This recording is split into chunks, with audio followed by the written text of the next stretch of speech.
What is going on, football fans? John from Odyssey Sports coming back at you with another NFL video. And today, guys, we had some huge news breaking out of the league this morning. Star defensive end J.J. Watt is no longer a Houston Texan. I think we all should have saw this coming, but I sure didn't. I was watching Sports Center this morning.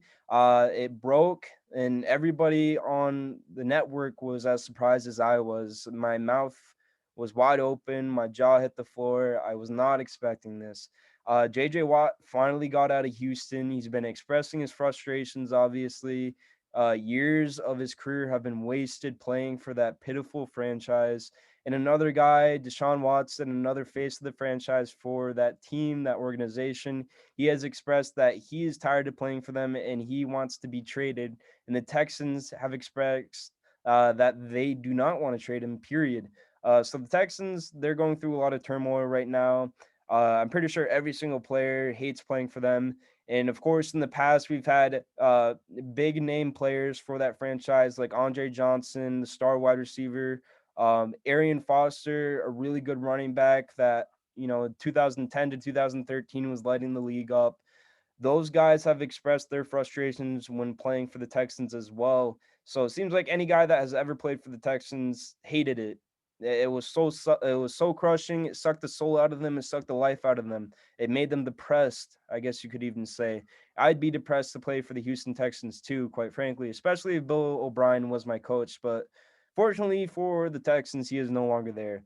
And that's where I want to start. The Houston Texans, they went 4-11 this past year. They're in rebuilding mode, obviously. They want a clean slate, they want a clean house, and that's why they will let JJ walk.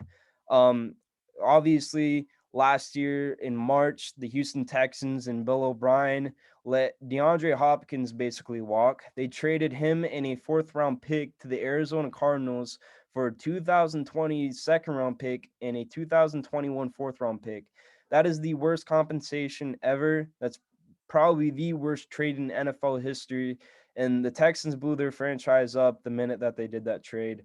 And there seems to be a pattern going on with major Houston sports franchises with letting players go, letting them walk, or just trading them.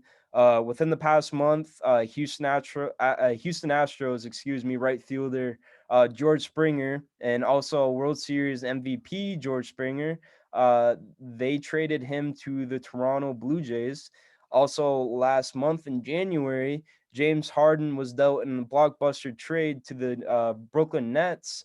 Um, so they no longer have the Houston Rockets no longer have their star player either. And the Rockets right now, they're 13th in the West and they're in rebuilding mode, just like the Texans. And before that, in December, Russell Westbrook was dealt to the Wizards for John Wall. And John Wall is good, don't get me wrong, but he's an aging superstar, and he only has so many years, so many good years left, I guess you could say. But now the Houston Texans, they have lost their face of the franchise, JJ Watt. He's been the face of the franchise for the past 10 years. He's done a lot for them, and he's had quite the career there, even though that is a terrible organization. JJ Watt is a 5-time Pro Bowler. He's a 5-time first team All Pro, 3-time Defensive Player of the Year.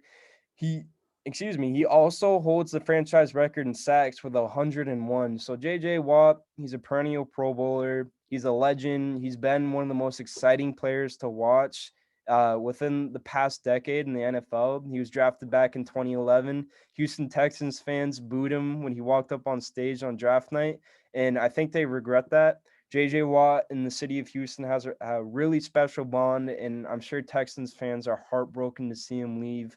Um, it's a strange year, and it just got even stranger. It's gonna be weird not seeing JJ Watt in a Houston Texans uniform, but I'm happy for him. He's going on to bigger and better things, and I think he has a real shot at a championship ring, depending on where he signs. So JJ Watt, even though not a lot of people talked about him this past year. I mean, he's 31. He's on the wrong side of 30, and I know I say that a lot, but JJ Watt is still very good. He's still very productive. He's only a couple years removed from his prime. He still has a couple years of really good football left in him, and he quietly had a good season in 16 games this year. He had 52 tackles, 14 tackles for a loss, 5 sacks, 2 passes defended or deflected, and he also had an interception.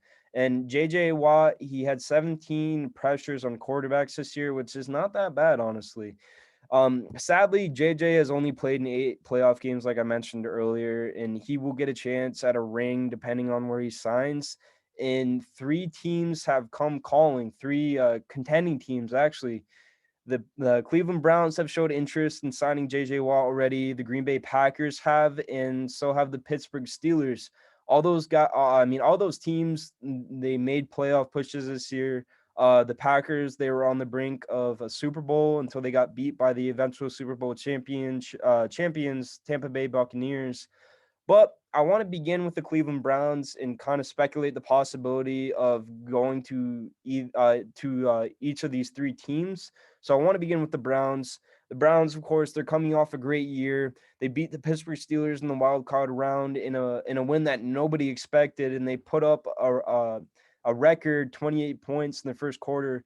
So the Browns are a very good team, and they're still very young. And JJ Watt would bring a lot of experience to that team, especially that defense. And the Browns, they have a good defensive line, but it still needs a lot of improvement. They have guys like Olivier Vernon, the pass rusher. He's not bad at all. I know firsthand because he used to play for the Giants and he made plays for us. So Olivier Vernon getting older, but he's still very productive. You have Myles Garrett, probably the best defensive end in the league right now. The guy is a stud. He's already a perennial Pro Bowler and he's only in his 4th year. Sheldon Richardson, he's an interior D lineman and he's still very productive. He's getting up there in age, but he's not bad at all. And JJ Watt would be an immediate impact player for this defensive line and this whole team in general, really. And the Browns, fortunately for them, they have $21 million in cap left. So they have a lot of leg room to work with. And I'm sure they could bring a contract to the table with JJ. And I don't think he would be too reluctant to sign it. The Browns could sign JJ Watt to a 2 or 3 year deal worth at least $10 million, and the Browns would still have $10 million left in cap, so that's not bad for them at all. But they do have some other glaring needs, especially on the defensive side of the ball.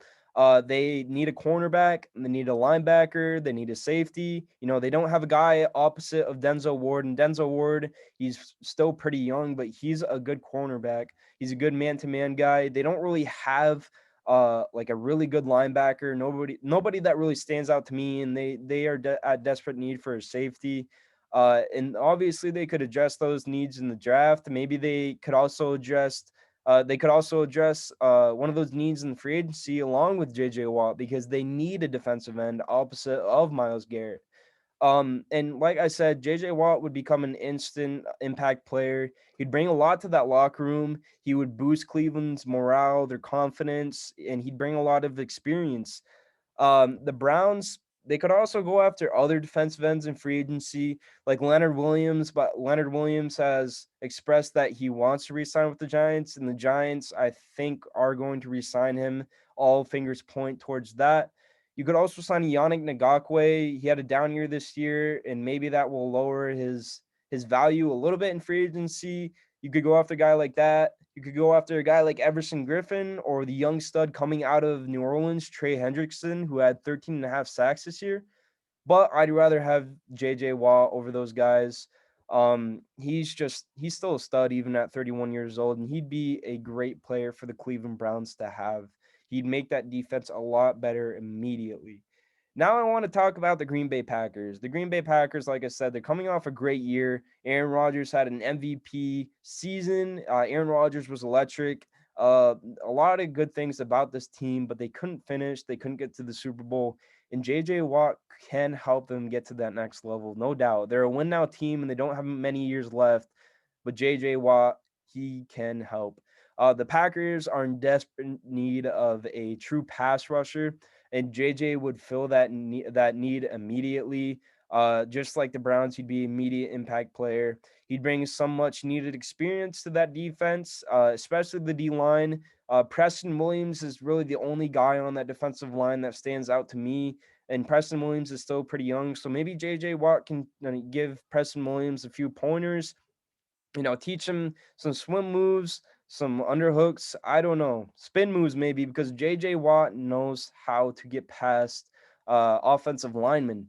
Wisconsin is also JJ Watt's home, and I'm sure he'd love to go back home. That'd be a match made in heaven for JJ. He played at the University of Wisconsin back in college, so JJ would love to go home, I'm sure.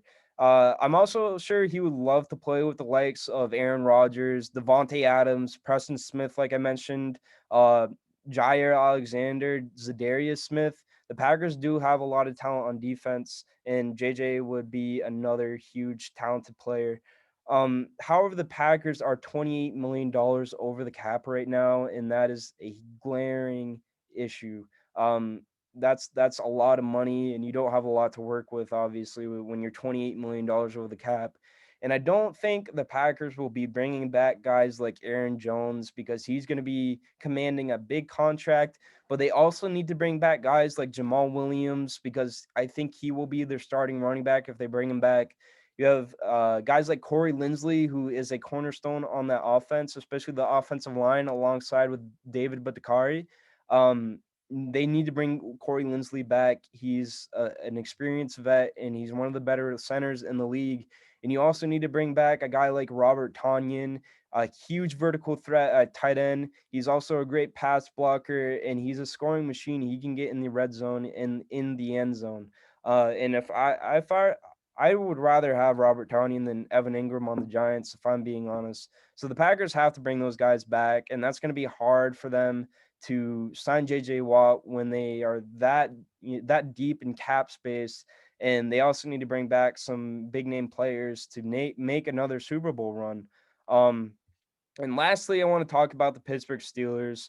The Steelers are coming off a disappointing year, although they made the playoffs. They lost to the Browns in the wild card round, like I mentioned earlier. And even though the Steelers have a great defense, JJ Watt would make that defense even better. JJ Watt and TJ Watt, both brothers, would be huge. They would be probably the most feared duo in the NFL. They would rival Shaq Barrett and JPP on the Tampa Bay Buccaneers. In fact, they would blow those guys out of the water. These guys would probably be the most feared pass rushing duo in recent NFL history. JJ Watt is probably the best defensive end that we've seen since Michael Strahan, maybe even Reggie White.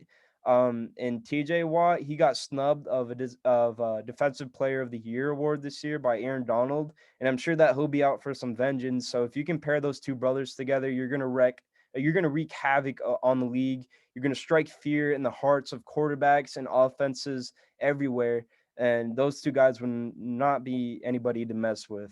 And the Steelers already have a great defensive line. They have Stephon Tuitt, they have Tyson Alulu, Cameron Hayward, the vet, who's still extremely productive. Um, but you also have a guy like Bud Dupree, who he's commanding $15 million. You're gonna have to cut Bud Dupree if you want to sign JJ Watt, because the Steelers are damn near $30 million over the cap space. So you got to cut a guy like Bud Dupree. You got to cut a guy like James Conner, maybe even a guy like Tyson Alulu, perhaps Juju Smith-Schuster, because Juju is commanding a lot of money too. But if I were the Steelers, I want to bring Juju back because they need that number one receiver. I don't think Juju is quite a number one receiver yet, but he's still pretty good. He's still a really good receiver in my opinion. He's also a really good slot receiver, and the Steelers need that.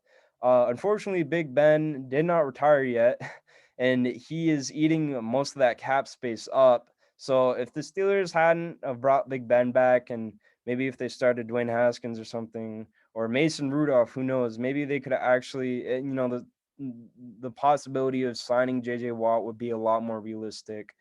But I mean, it is a possibility because both of JJ's brothers are on that team. Like I said, TJ Watt is on that team, and so is Derek Watt, the fullback for the Steelers. Both his brothers are on that team, and that'd be another match made in heaven for JJ to play with those guys. Um, but fortunately for the Steelers, Marquise Pouncey just retired, freeing up about $6 million in the cap space. So maybe that'll help them a little bit. And if they let Bud Dupree walk in free agency, uh, they won't be it won't be as bad of a situation for the Pittsburgh Steelers, and maybe they can land JJ Watt. I highly doubt it, but maybe something can work out because I'm sure JJ would take a pay cut to play with both of his brothers and to play with probably the NFL's greatest defense right now. So we'll see what works out, where JJ goes to. Maybe he doesn't go to any of these teams. I don't know. But before I end the video, guys, I want you to let me know where you think JJ will end up. Do you think any of these teams will sign him? Do you think he'll retire? Do you think he'll? I mean, what team do you think he will join?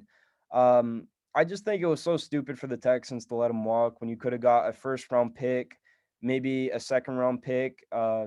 You could have got some later round picks. You know, maybe a couple thirds, maybe a fourth. You could have got a lot of draft compensation, a lot of draft capital for JJ Watt, even though he's an aging superstar. He's still super productive, and a lot of teams are going to be jumping at the opportunity to snag him. So let me know down in the comments what you guys think. Don't forget to like, subscribe, of course, leave a comment, and I will catch you guys in the next video. Peace.